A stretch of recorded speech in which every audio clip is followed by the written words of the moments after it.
Pour la première fois, une conférence de presse d'avant-compétition a réuni dirigeants, encadrement technique et joueuses afin de présenter les objectifs des différentes sélections nationales de basketball. Dans son introduction, le président a d'abord expliqué le retard observé quant à la publication des listes des équipes nationales U18 filles et garçons qui doivent prendre part à l'Afro-Basket Côte d'Ivoire 2026. On a 2 équipes aussi U18 qui sont présentement même en mise au vert et qui vont aller défendre les 2 titres. Donc les listes ne sont pas encore disponibles parce que nous sommes en train de faire les tests d'âge.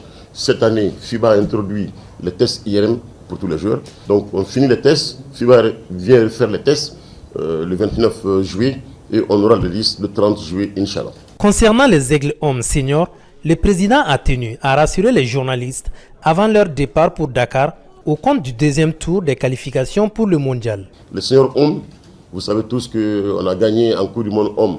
On vient d'Angola, où on a gagné 2 matchs contre l'Égypte, l'Ouganda. On a perdu face à l'Angola.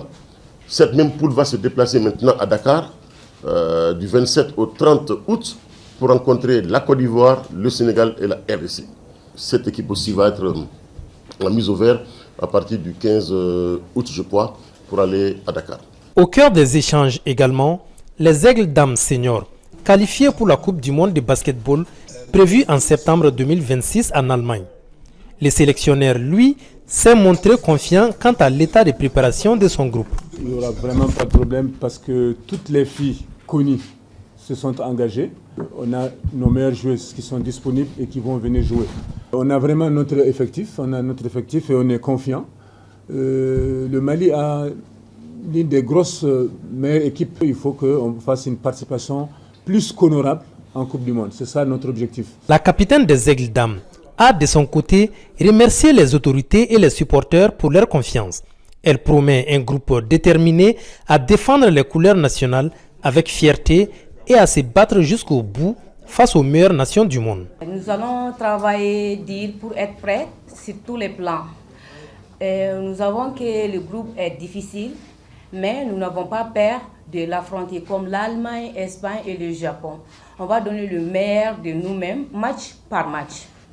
Inch'Allah. Le président de la fédération a salué l'engagement des autorités maliennes qui, cette fois-ci, ont assuré bien avant le départ l'ensemble des besoins des équipes nationales. Pour la première fois au Mali, les ressources allouées au basket ont été disponibles avant la compétition.